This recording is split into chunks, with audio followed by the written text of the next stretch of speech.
Hello and welcome back to the new lesson. I hope you are enjoying the training and learning things every day, every hour, every minute that you go through the course. In this lesson, we will talk about building your Facebook page, how we can optimize it and make it ready for the next action. So let's get started. So here we are on the profile page. If we click on these 9 boxes, here on the left side, you have the menu. You can browse your friends, your feeds, your pages that you operate. On the right side, you have the create section where you create post, story, so on. Here you have the option to create a new page. We click on it. Now we are on a create a page section. First, we need to give for our page a name. So let's say I give it demo training session. Okay. Next, we have to give it a category. Let's say training, computer training, anything. Just for an example, I'm just taking computer training. So you have the primary and the secondary category. Then you give the bio of your page. I mean, what you do, what your business is all about, what you are all about. So if it's a personal branding page, then you talk about yourself. Then if it's a business branding page, then you talk about the business and the services and the products that you provide. You can generate it on the ChatGPT, which we already discussed. So I'll just have a demo text here for reference, and then we just create the page. See, it is very simple to create a page on Facebook. But we need to keep a few things in mind, which we will cover now. So the page is created. Now we need to give more details about our business, about our services. First, we need to give a website. Let's say I give.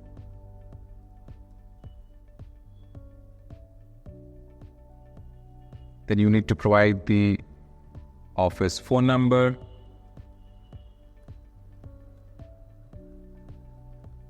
I'll just give it a test. And again, because we have to provide all these details, so we have to fill up something.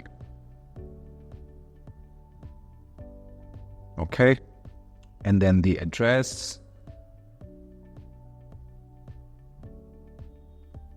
You need to provide the actual address here. I'm just putting the demo here, but you need to have all these details accurately because they are crucial for the next actions, for marketing, for promoting your business locally. So you need to have the real address here.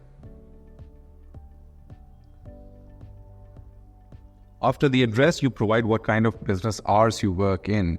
So if you have no hours, or you are always available, or you are open on selected hours, we choose the option accordingly. So if there are no work hours for you, you work anytime or any or no time, or you're always open. You're always open if you're talking about the online services, online portals. You're always available. Then you select the option always available. I'll say always available. We click next.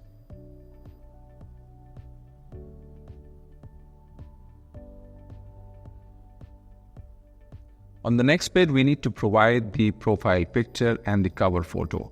We can create it on Canva. If you already have a company logo, we just enter the logo here. So let me, just for the reference purpose,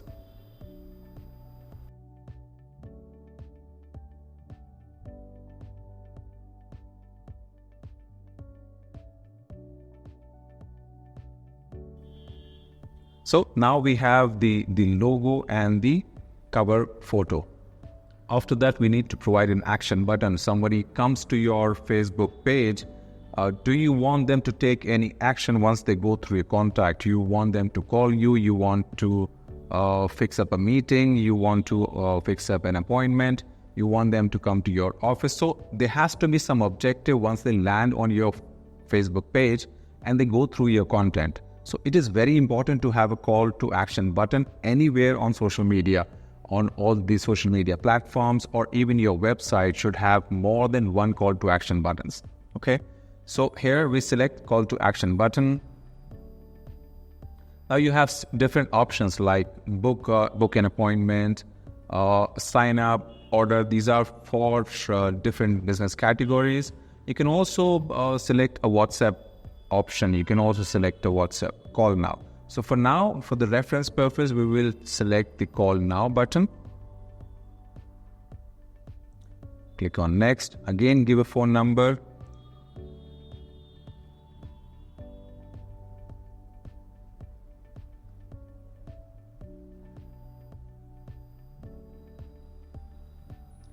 And that's it.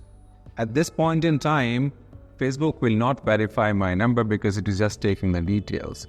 But later on, once we add the WhatsApp button, then to add your WhatsApp button to Facebook, it will verify with a code. So for now, let's move on to the next part. Now it says again, you want to connect your WhatsApp now.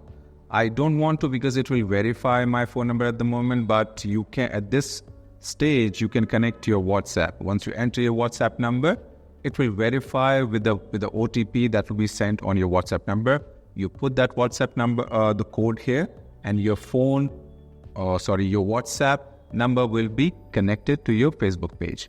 There are several benefits for that. So I'll skip it for the time.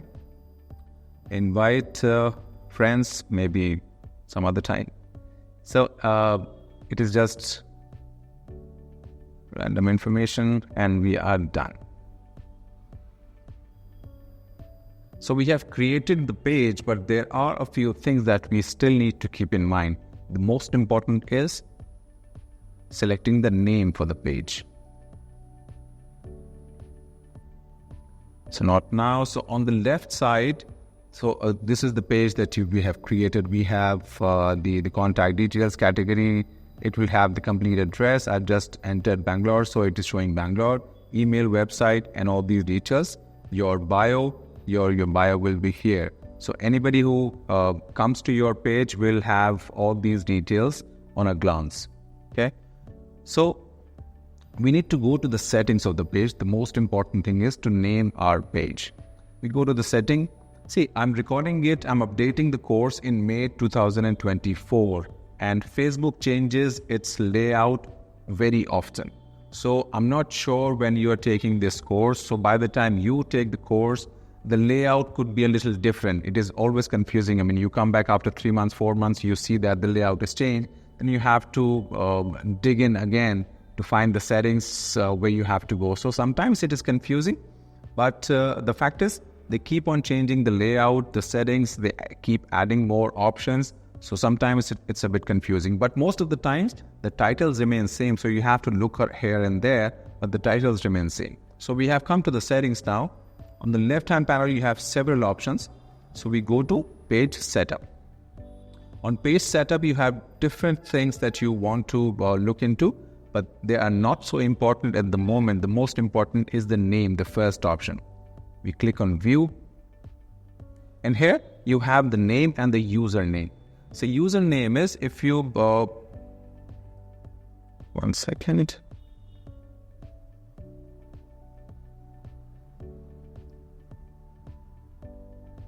So if I go to the page, you have a look on top, you say facebook.com/profile.php, then ID. Then your ID is your unique ID that is assigned to you by Facebook. But we do not want that. We want something fancy. So we go back here. We look for the username. So sometimes if your company or your services have a very common name, it is a little difficult to find that name. But I'll show you one example. Let's say if I say real estate, this username is not available, of course, because this is a very common one. If I say planner, then again, it is a very common name and somebody have already taken it in the past. So I try to make it a little unique. How do we do that? We can add a numeric to it. See, I just added one and it says username is available. So I select on Save Changes. I click on Save Changes. It will ask for the password. and we are done. So now we have a page has a name. If I go back to the page settings and name, then you will see this will be our URL from now. So this looks more professional. This looks more unique. So whenever you're sharing with somebody or printing on a card or a pamphlet or a flyer, it makes more sense. You can even say Facebook, your Facebook address is at Real Estate Planner number 1. So if I click on it, copy and paste it here, now it lands on our page. So this is very important to have the username for the page, and you grab it as soon as you create the page. You do not wait for weeks or days. This is the first thing that you do once you create the page. You secure your username as soon as possible. So consistency is very important in social media. So now that we have created the page, we have to keep it populated and updated with content every day, twice a day, or twice a week, or thrice a week, or once a week. It all depends on your schedule and your priorities, but you have to be consistent on social media. So whenever somebody comes to your social media page, they should see that you are keeping the page updated, you are taking care of the content, you're sharing the content. So all these things are important if you have the social media address. So now that we have created the Facebook page, we will populate it with content using Canva, using ChatGPT. So that is all. That is all in this session. I hope you enjoyed it and understood the importance of the username and how you can quickly create the Facebook page. Okay, so that was all in this session. I'll see you in the next one.